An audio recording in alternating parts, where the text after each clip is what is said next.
Hello, здравствуйте. I'm now in Kamchatka, only a few miles from the Pacific Ocean. It's half a world away from Moscow. In fact, it's taken me 10 hours to fly here, equivalent to the time it takes to fly from London to Los Angeles.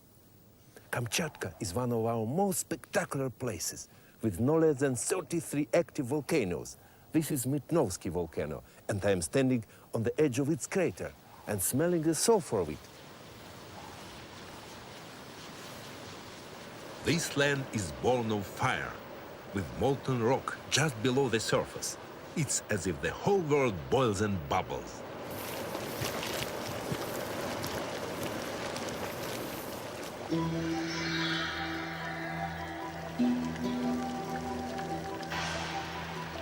Mitnovsky and our other volcanoes are part of the Ring of Fire, a circle of volcanic activity that sweeps around the Pacific from Antarctica to the tip of South America.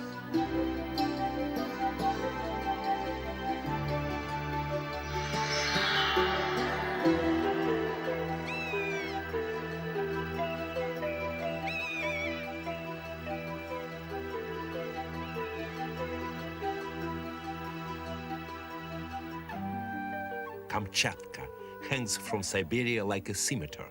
To the west, the Sea of Okhotsk separates this fiery peninsula from the rest of Russia. At well over 16,000 feet, Khrushchevsky is the highest volcano in the whole of Eurasia. Other volcanoes have blown themselves apart, forming massive craters. The one that holds Lake Kurilsky is half a mile deep and 6 miles across. In summer, this will become the realm of our largest bears.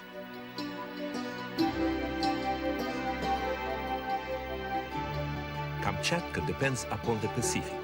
The ocean drives its climate, and many of its creatures rely upon the fertility of the sea. The ocean floor has volcanic forces of its own, and these thrust islands of basalt out of the water.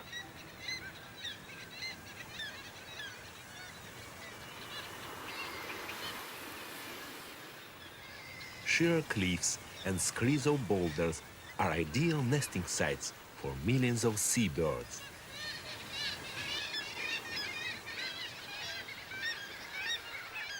Among them are 9 kinds of auks,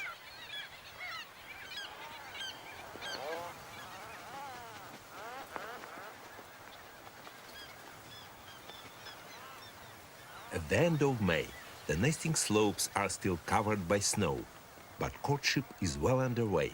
Tufted puffins are unique to the northern Pacific. Both sexes grow saffron plumes in the spring.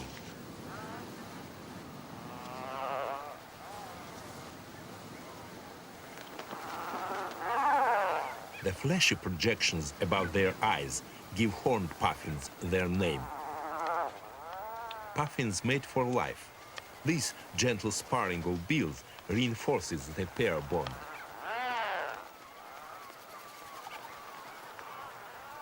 Other social signals are directed towards neighboring pairs. The so-called pelican walk means, keep off, this is my nest site. The seabirds attract my country's most magnificent bird, the world's biggest eagle.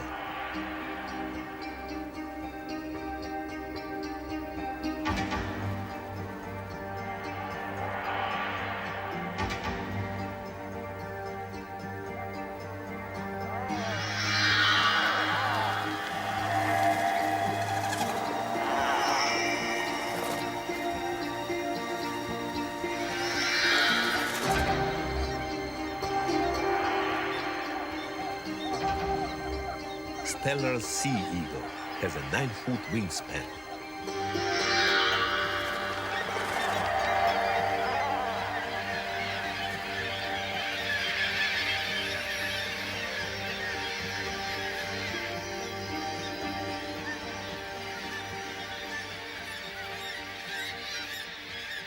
This time the male wasn't hunting.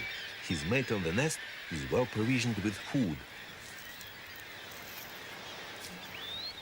This is a rare bird. There are only 2,000 pairs in the world.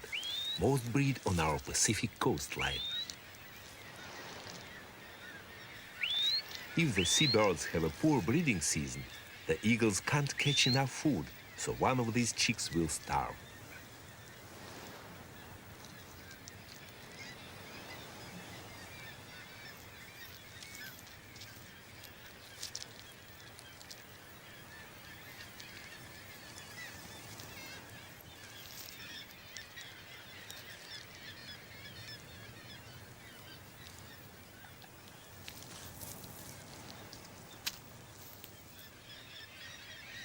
Our greatest seabird spectacle occurs at sunset, when a million crested auklets arrive at their nest sites.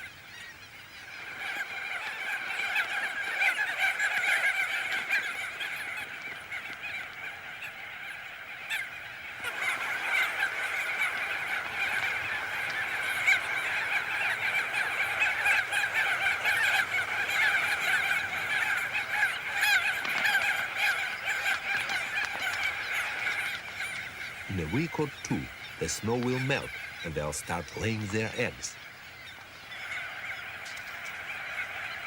These thrush-sized birds are in full breeding garb, with long curly crests and orange shields on their beaks.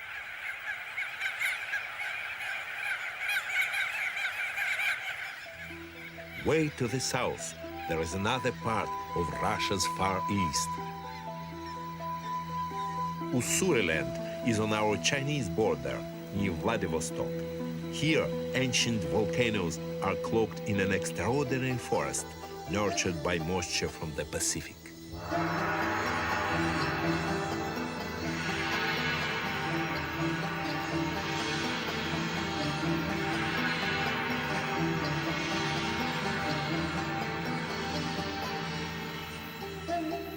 In this region, animals and plants from both the Arctic and subtropics meet and mingle. Ussuriland is the realm of our tiger.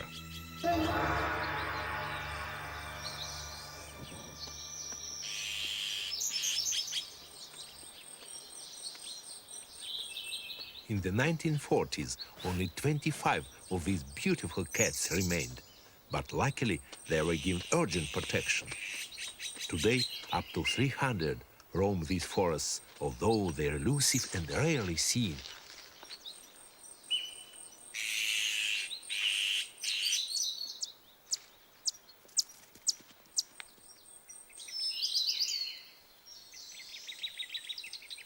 The winters here are bitterly cold, and in early spring, it's only the northern animals that are obvious. Siberian chipmunks emerge from hibernation and cram cedar seeds into their cheek pouches. It's difficult to believe that this will become a subtropical forest and that later in the year the chipmunks will be joined by creatures from Southeast Asia.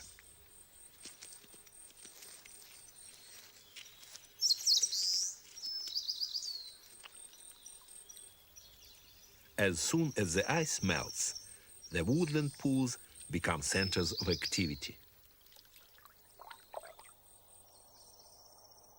Submerged twigs are festooned with the egg masses of Siberian salamanders.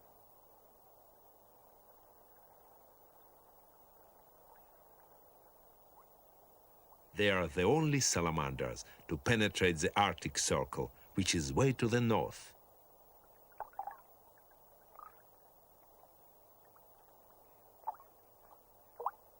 Males advertise their territory with flicking tails and extravagant yawns, behavior which has never been filmed before.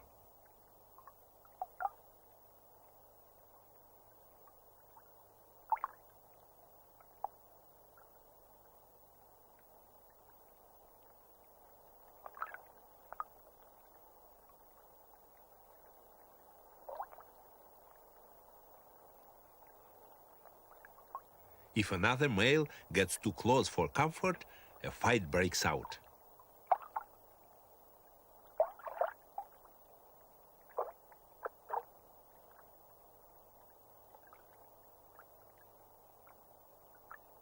For the salamanders, this is the tail end of the season. Most of their egg masses are laid, and they'll soon leave the water.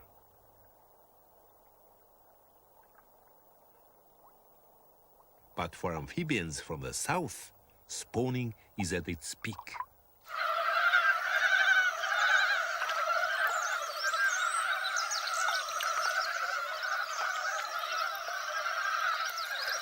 In my country, these Far Eastern frogs are unique to Ussuriland.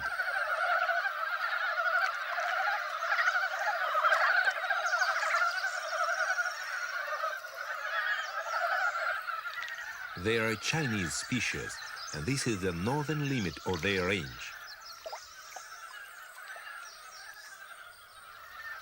But in these forests, there are other oriental animals and plants that look even more exotic.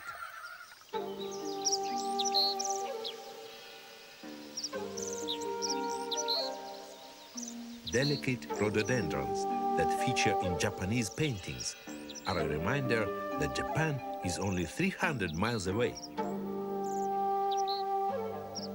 On the rivers are birds that winter in China.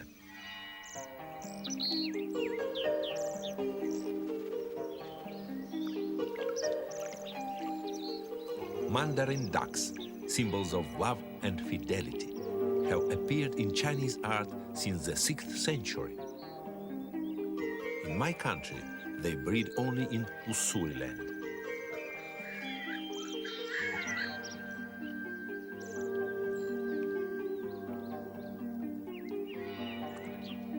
After mating, they nest in a tree hole close to the river.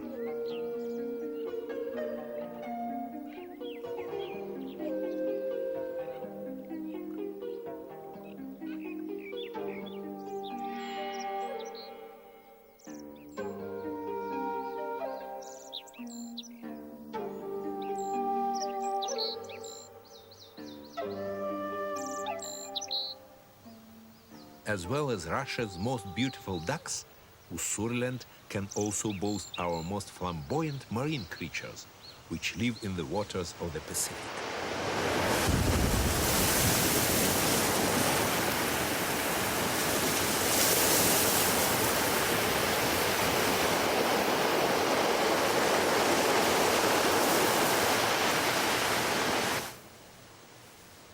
Arctic waters, full of nutrients, mix with currents from the south. This fertility and warmth produces an abundance of life. The shallows are dominated by colorful echinoderms, the sea urchins and their kin. Cushion stars glide over the rocks with their thousands of tube feet. Trepangs are sea cucumbers, a delicacy in Vladivostok and Japan. These waters are the domain of our giant octopus.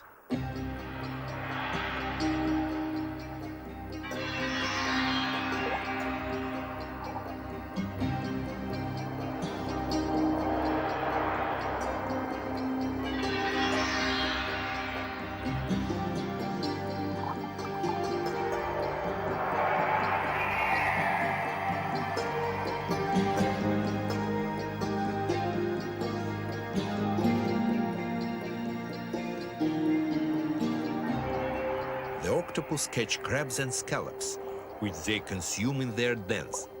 But secure retreats are scarce and need defending from intruders.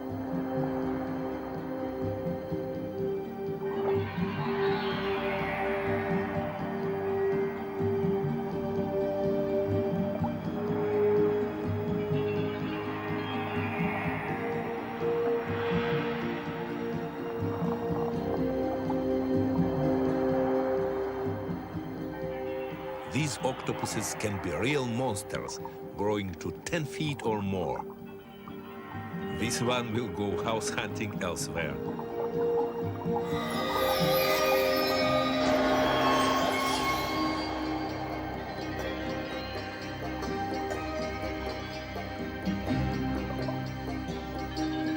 These fertile waters are home to the world's largest sea lion. baboons or stellar sea lions can be 9 feet long and weigh up to a ton.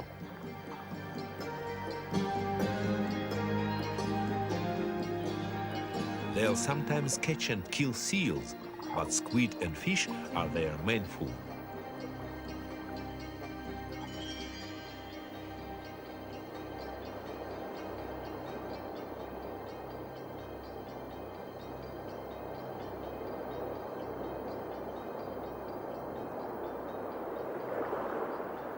These shimmering shoals of fish are the fuel for millions of seabirds.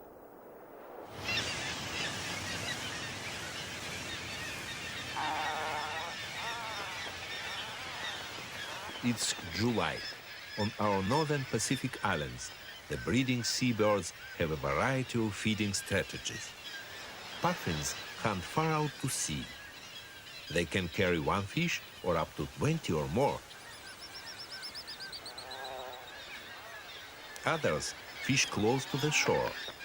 Spectacled guillemots only breed here and in northern Japan. Above them, every inch of ledge is loaded with birds. Bruniks and common guillemots can dive down to 80 feet to catch fish for their chicks.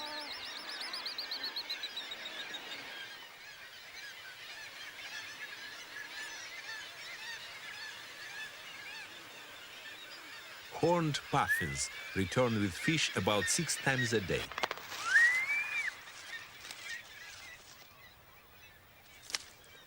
Older chicks are not fed directly by the parents.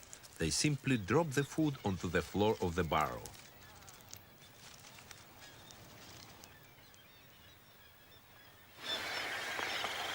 Auklets have a different feeding strategy, sieving the sea for planktonic crustaceans and small fish. They have a special throat pouch for carrying food back to their chick.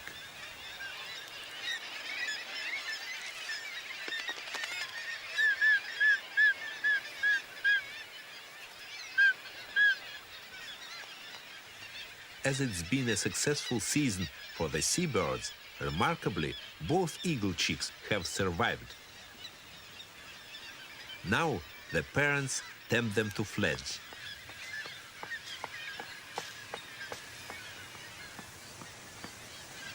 The adult on guard is an easy target for slender-billed ravens.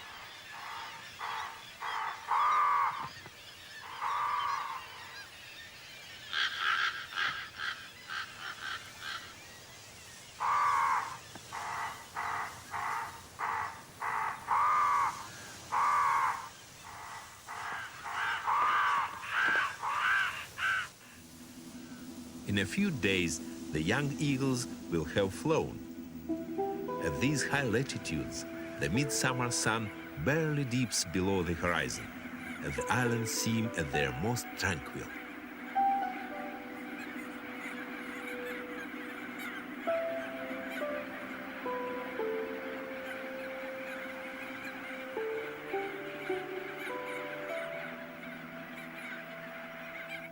And yet, for our smallest seabirds, this is the most perilous time.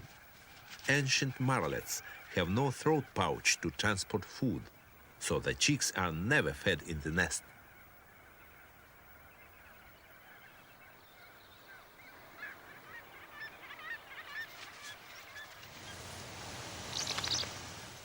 When they're only 2 days old, the chicks must follow their parents to the feeding grounds.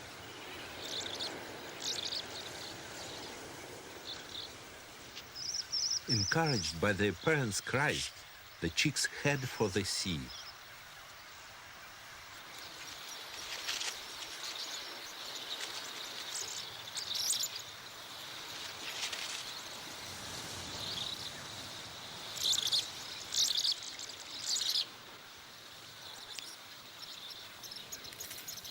The size of a golf ball, the tiny marlets are in a race against the impending dawn. They must reach the sea under the cover of darkness. At daybreak, it's not only their parents that are waiting for them.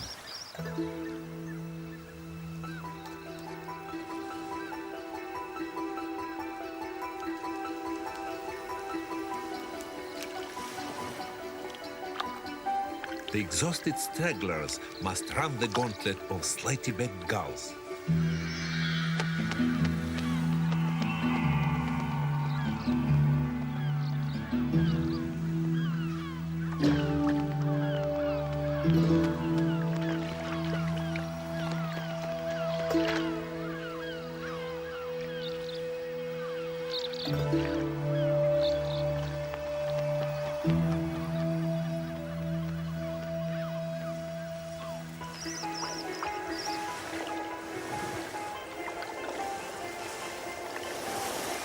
Even now, some chicks will make it to safety.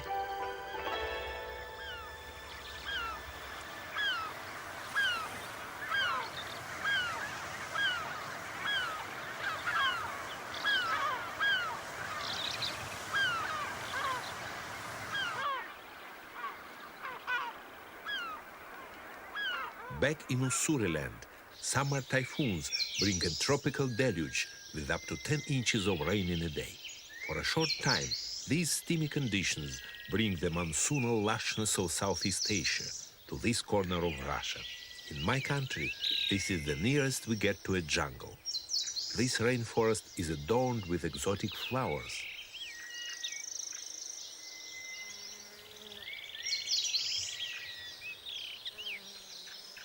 There are two types of tiger lily and Ussuri fritillaries as well.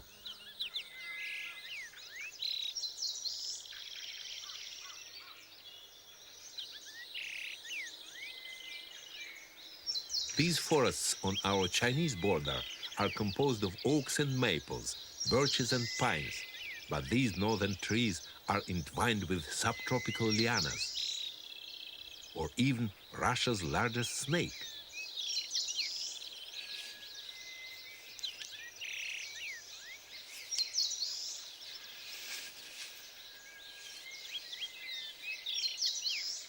Schrenk's red snake grows up to 8 feet in length and climbs well in search of birds' eggs or nestlings.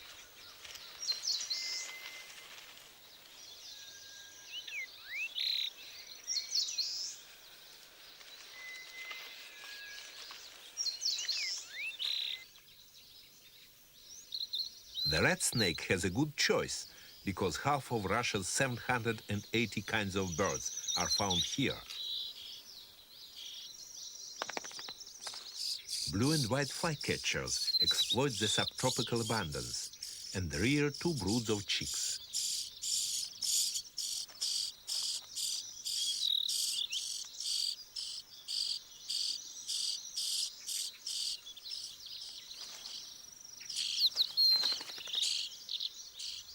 The much drabber female brings back a dragonfly.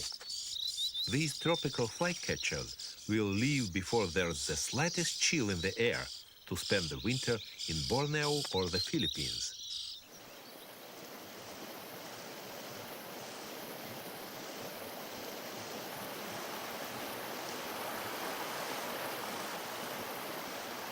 These humid forests are the home of Russia's biggest and most beautiful butterflies.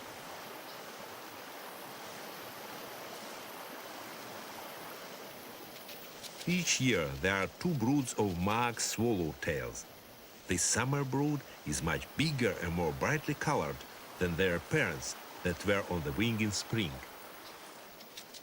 These gorgeous insects gather at riverside salt licks. The salt solution is very dilute, and excess water is continually excreted.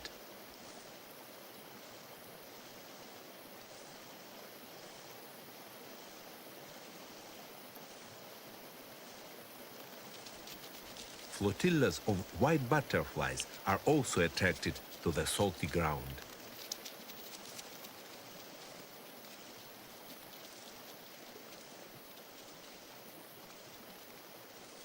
They're joined by emperors and admirals.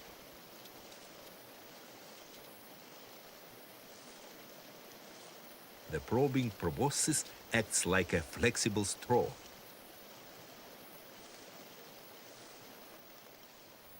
Swallowtails can live for a month or more, but only if they are lucky.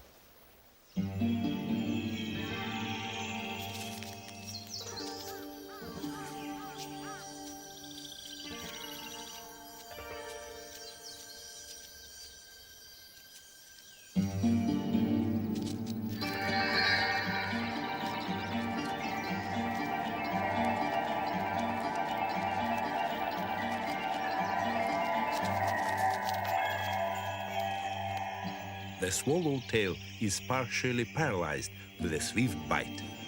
Now it must be immobilized in a sheath of silk.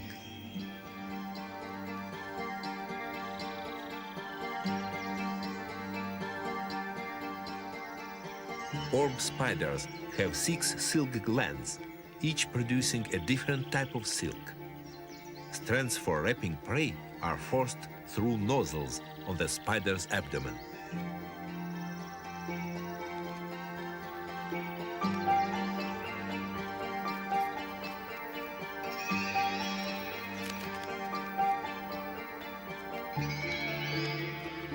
The silken shroud conceals the prey from wasps or birds that may steal from the spider's web.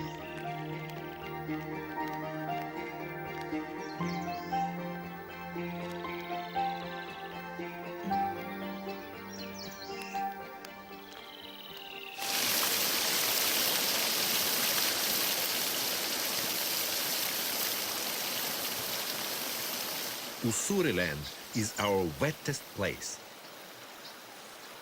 The fast-flowing streams that tumble from the volcanic hills are home to brown dippers.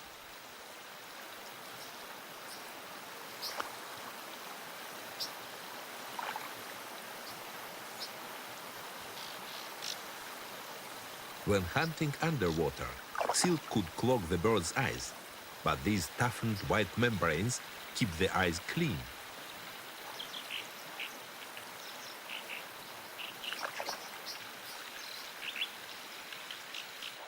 Caddis larvae are a favorite prey.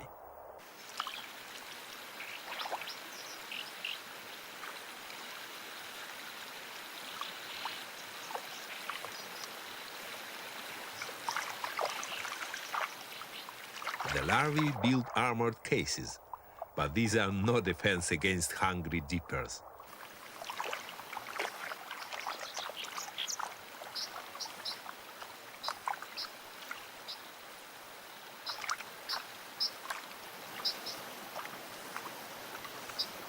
These birds are resident all year, but other creatures only move into these streams to breed. The Pacific lamprey started life as an egg on this stretch of stream. Now it's returned to excavate a nest, shifting pebbles with its sucker-like mouth.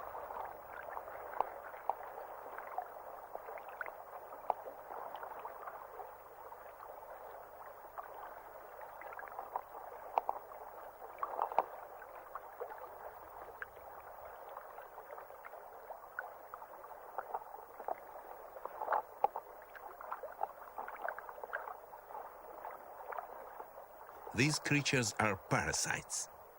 The mouth had a sinister use when the lamprey was at sea.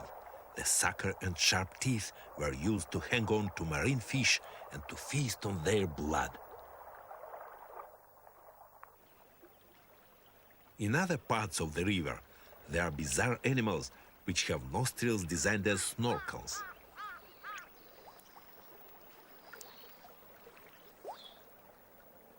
Chinese softshells are turtles with a carapace covered by leather skin. Fish are on their menu, if they can catch them.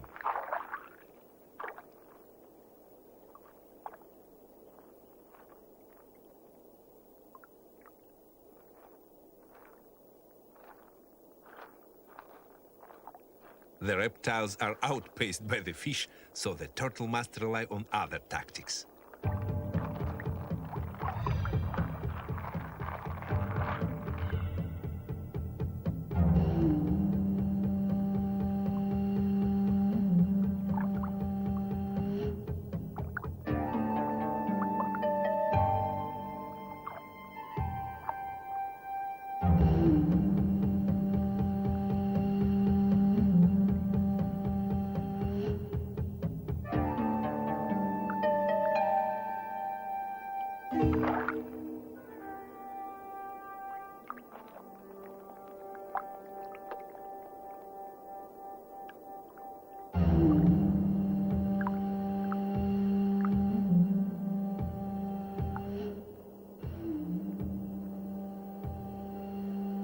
other exotic creatures hunt at the surface of the water.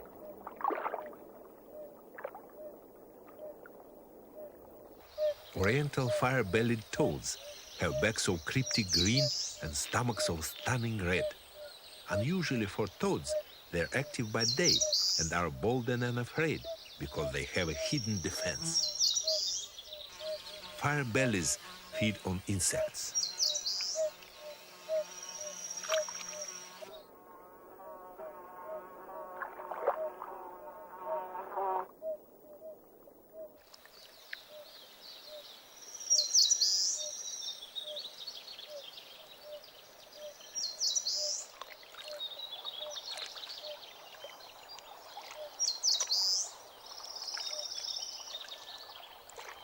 Some hunters specialize in frogs and toads.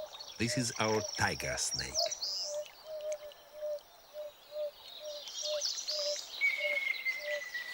The toad's first line of defense is a quick retreat, or remaining very still. As a last resort, they become contortionists when threatened by the snake. The red coloration is a danger signal, as the toad skins are loaded with poisons.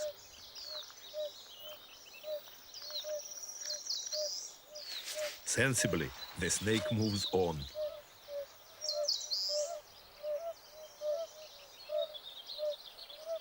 At night, there is a subtropical course.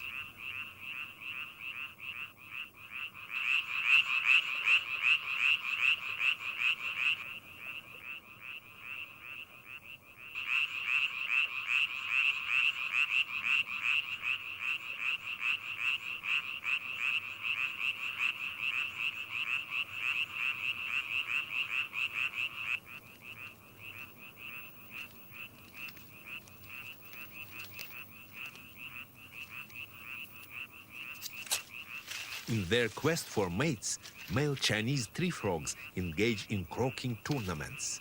Some perches give a strategic advantage, and competition for song posts can lead to fights.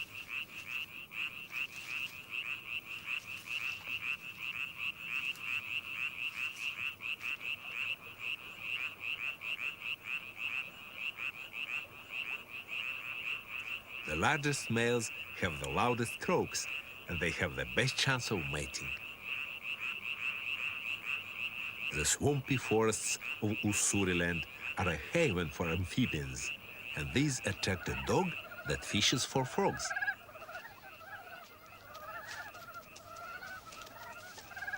Raccoon dog pups are just out of their den. Like all young animals, they're clumsy and still finding their balance.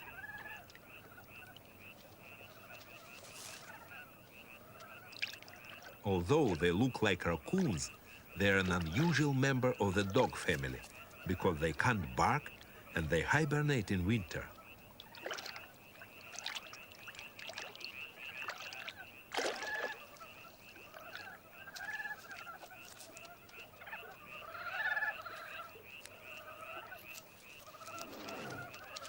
This is their mother.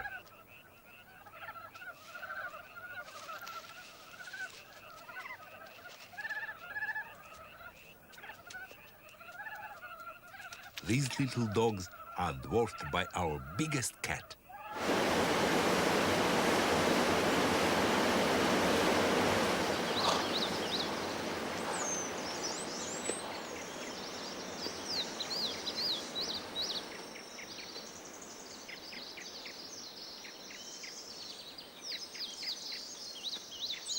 The Ussuri tiger is the world's largest cat. It stands 4 feet at the shoulder and is 12 feet long from its nose to the tip of its tail. This is their stronghold, although they are also found in Manchuria and northern Korea. Our Russian tigers prey chiefly upon wild boar and deer. Feasting on flesh brings on a thirst.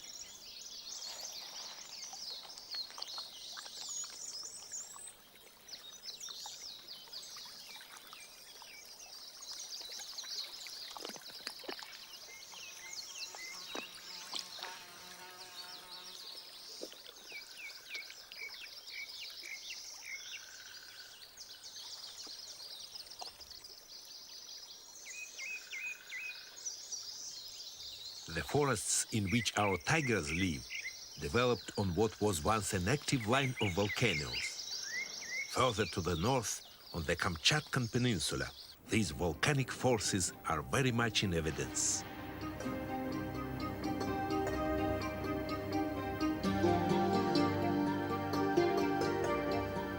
In this region of the Pacific, sections of the Earth's crust jostle and collide. Incandescent rock spews from the depths, forming Kamchatka's immense lava fields and some of the world's most magnificent volcanoes.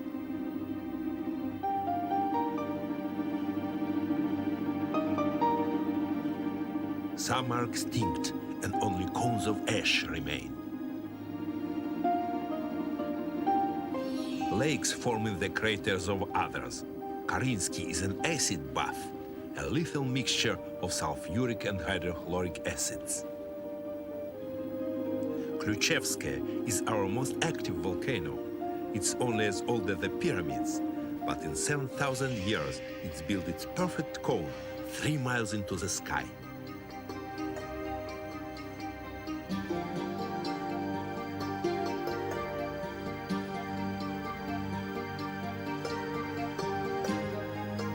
Kamchatka is our last great wilderness and may still hold some surprises.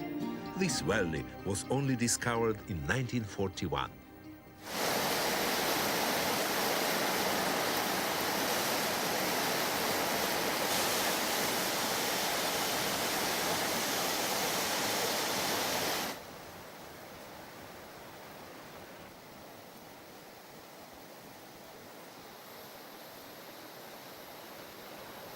Steamy slopes bear witness to molten rock just below the surface. But this inferno underfoot generates even more spectacular phenomena.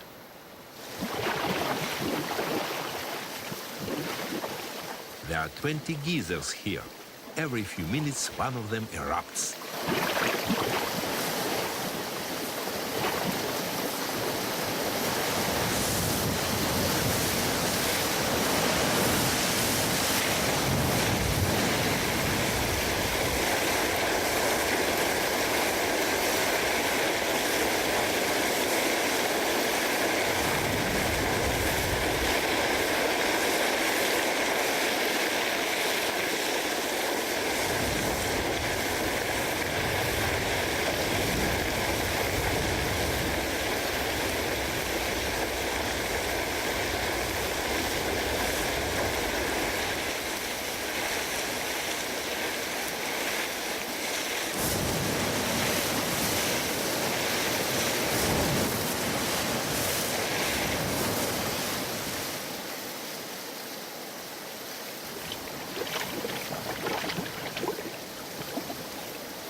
It's August at Lake Kurilsky.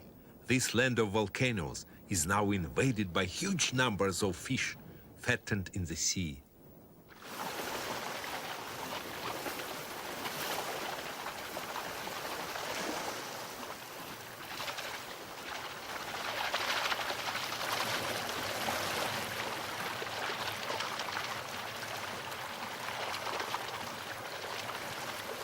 All over Kamchatka, salmon are running upstream.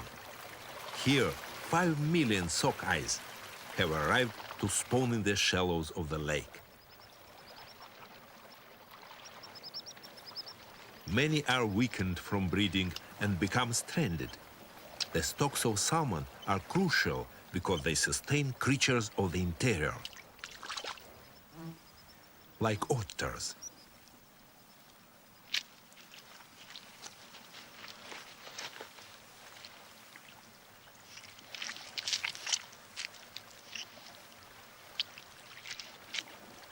This species is found right the way across Russia and even in Britain. They'll eat almost anything, but given a choice, otters always prefer fish.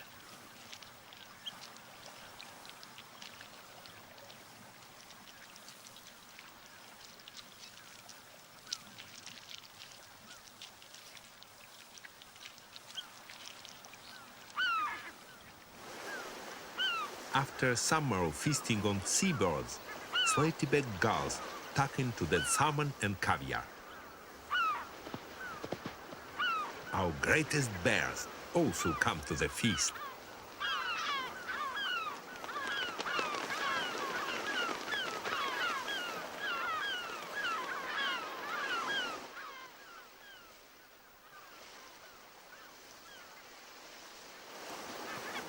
There are 10,000 of them in Kamchatka.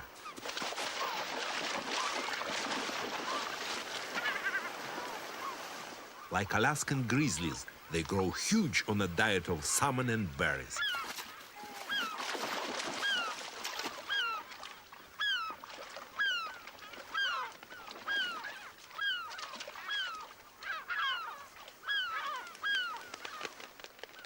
Jam-packed in the shallows, salmon are easy prey.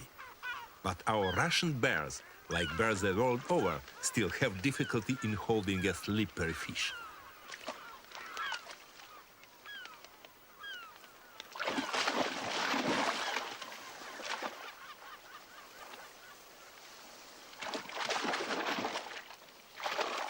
Some bears fish the lake shore. Others are waiting for the salmon that are forging upstream.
Bears can gorge on 110 pounds of salmon a day.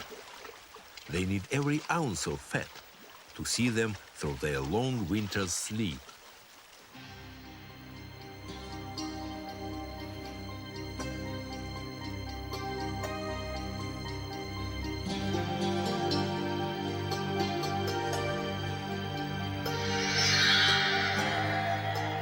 By January, the temperature sinks to minus 40 degrees Celsius.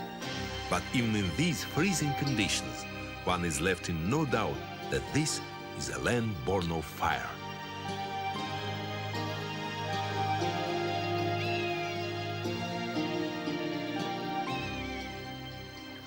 At this time of the year, Kamchatka has yet another surprise in store.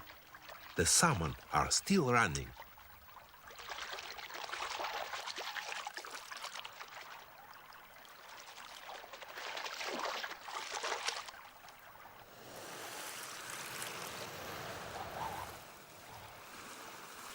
The fish attract a gathering of our most magnificent birds. Up to 500 stellar sea eagles arrive for the winter. Young birds gaff salmon with their talons, although they rarely feed in peace.